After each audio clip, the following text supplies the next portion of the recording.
सबों को जय मसीह की। एक बार फिर से रैप्चर रेडी मिनिस्ट्री में आपका स्वागत है। आज एक बार फिर से प्रभु यीशु मसीह के आगमन और हमारे बादलों में उठा लिए जाने के कितने करीब आज मैं और आप आ चुके हैं, इसके बारे में बात करने का प्रभु ने अवसर दिया। आज हम लोग बात करेंगे रेड हेपर के बारे में। हम लोग बातचीत करेंगे कि इसका बाइबल से क्या संबंध है, ये करता क्या है, साथ साथ इसके बाइबल प्रोफेसी से कैसे जुड़ा हुआ है, और तीसरे मंदिर के निर्माण और प्रभु यीशु मसीह के आगमन के हम कितने करीब आ गए हैं, आज इसके लिए हम बात करेंगे। यदि आपको लाल बछिया के बारे में जानना है तो पहली बात ये आपको मिलेगा गिनती की पुस्तक उसके 19वें अध्याय में।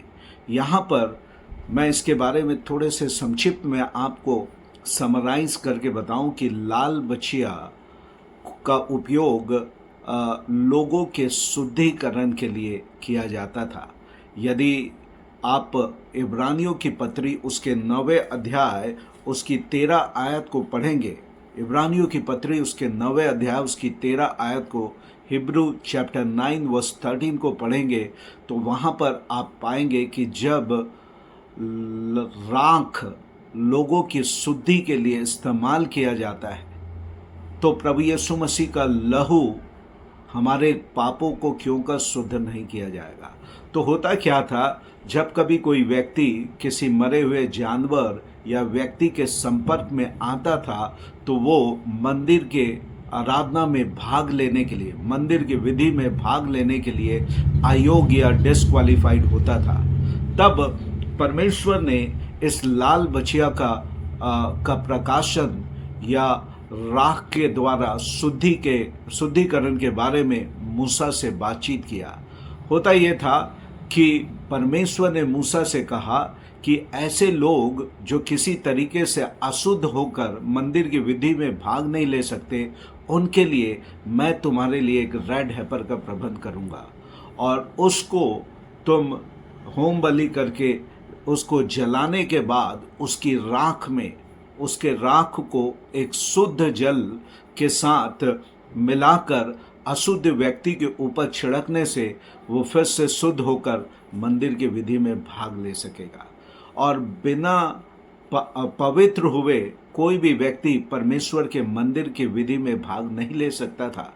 तब परमेश्वर ने इस रेड हेपर या लाल बछिया के बारे में मूसा से बात किया, और मूसा ही वो व्यक्ति था जिसने पहला रेड हेपर इज़राइल के शुद्धि के लिए दिया।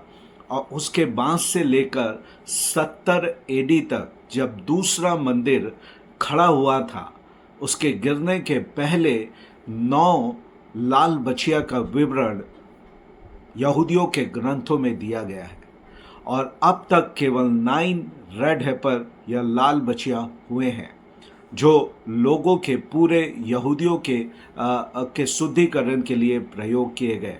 पहला मूसा के द्वारा दिया गया, फिर उसके बाद आप देखोगे कि एजरा के द्वारा ये दिया गया। इस तरीके से 9 ये वहाँ पे हुए। और यहूदियों का एक ग्रंथ होता है, एक रामबान करके एक यहूदी स्कॉलर हुए, उन्होंने इस बात को कहा कि 9 रेड हेपर अब तक हो चुके हैं, और 10वां जब रेड हेपर मिलेगा या पाया जाएगा, इज़राइल को दिया जाएगा, वो ये प्रतीक होगा मसीहा के आगमन का वो चिन्ह होगा। तो यहूदियों के लिए ये 10th रेड हेपर बहुत ही महत्वपूर्ण है।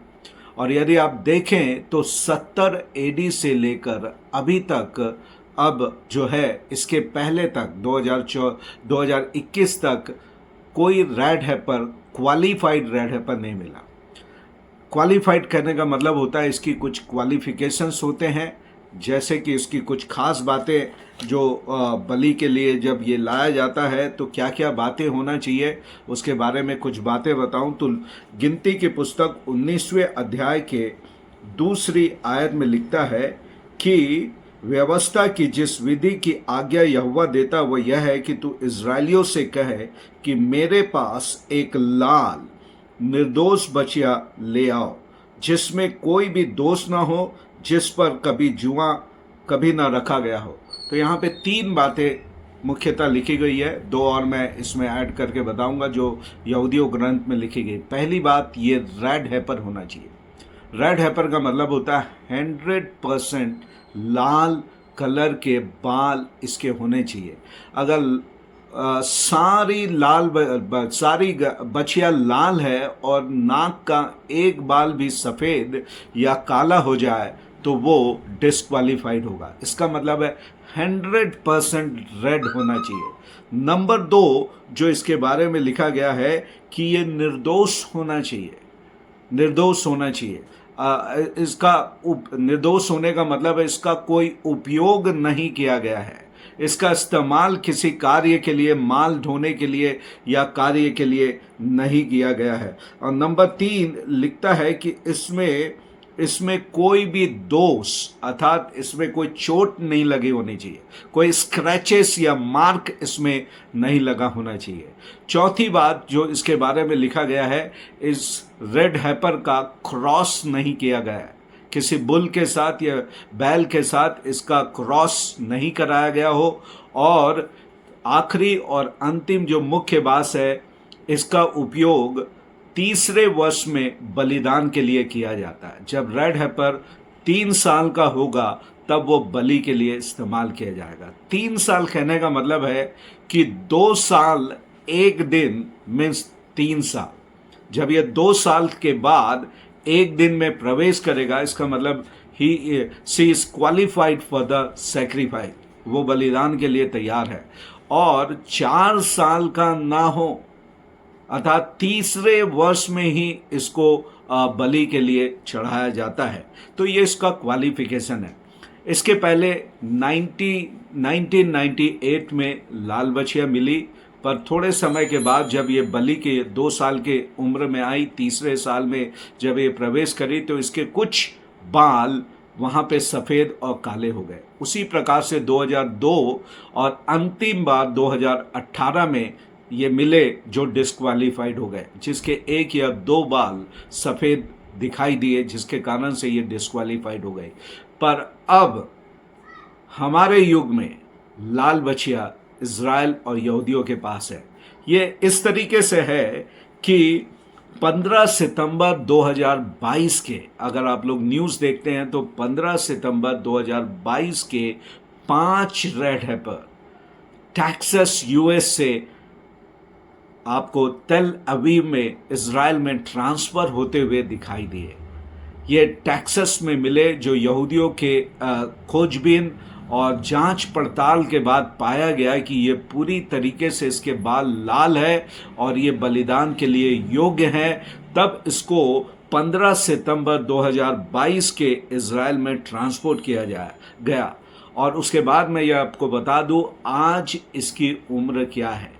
अगर इसके जन्म को देखें तो ये अक्टूबर 2021 में इसका जन्म हुआ। पहले सप्ताह, अक्टूबर के पहले सप्ताह 2021 में इन रेड हैपर का 5 रेड हैपर का जन्म हुआ था। और उसके मुताबिक अब ये 2023 नवंबर में बलिदान के लिए क्वालिफाइड हो गए। 2023 अक्टूबर कहना चाहिए, अक्टूबर फर्स्ट वीक में ये क्वालिफाइड हो गए थे बलिदान के लिए। और तब इसको बलि करने का तैयारी की गई कि नवंबर में टैबरनाकल के पर्व के समय या झोपड़ी के पर्व के समय इसको बलि किया जाएगा। पर किसी कारणवश उसको बलिदान नहीं किया गया।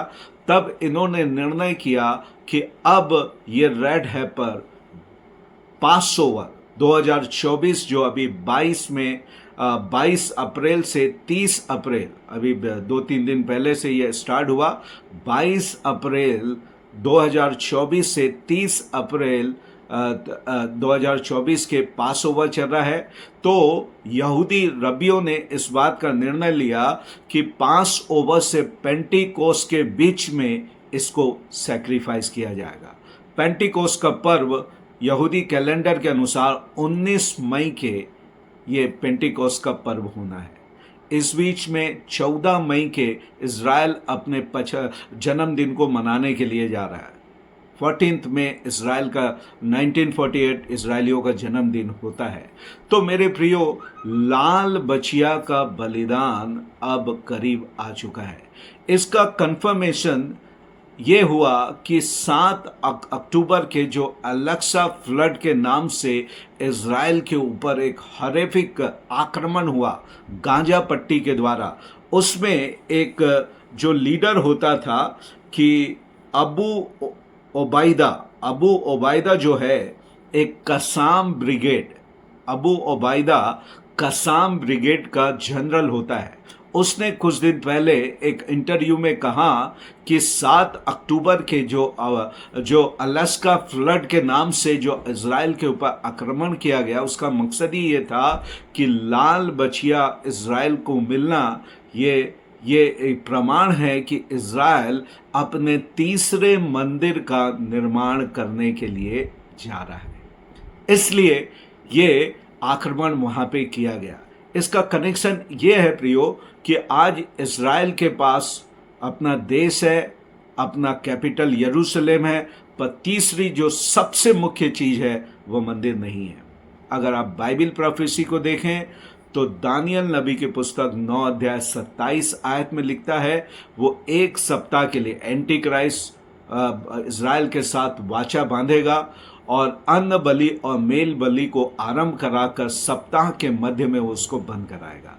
मत्ती 24:15 में यीशु मसीह ने इसी आयत को कोट करके कहा, जब तुम उस घृणित वस्तु को पवित्र स्थान पे देखो तो तुम वहां से भाग लेना, क्योंकि विनाश यरूशलेम का आ पहुंचा है। उसी प्रकार दूसरा थिस्सलुनीकियों चैप्टर 2 वर्स 4 में भी जब उस घृणित वस्तु को वो परम प्रधान के तुल्य अपने आप को पूज्य कहलाता है और परमेश्वर के मंदिर में अपने आप को स्थापित करता है।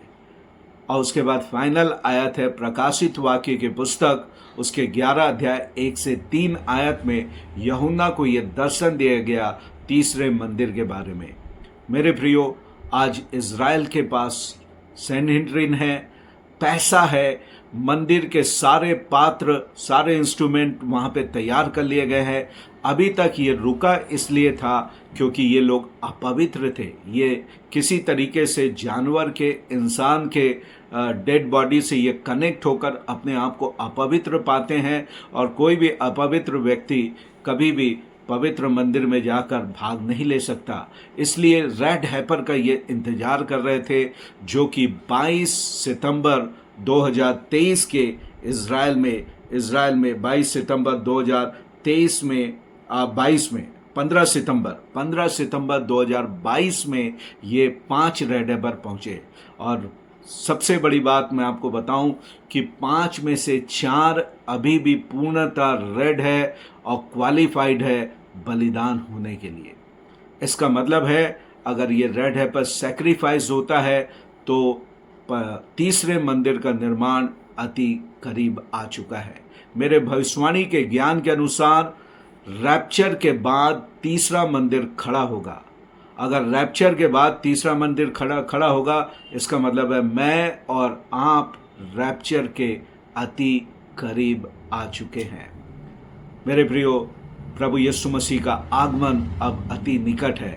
दुनिया की परिस्थितियाँ, चाहे प्राकृतिक रीति से, चाहे धार्मिक उन्माद के रीति से, चाहे युद्ध के रीति से, किसी भी एंगल से आप देखो तो बाइबल की भविष्यवाणियाँ गुच्छे में पूरी हो रही है, जो ये कहती है कि प्रभु का आगमन निकट आ चुका है।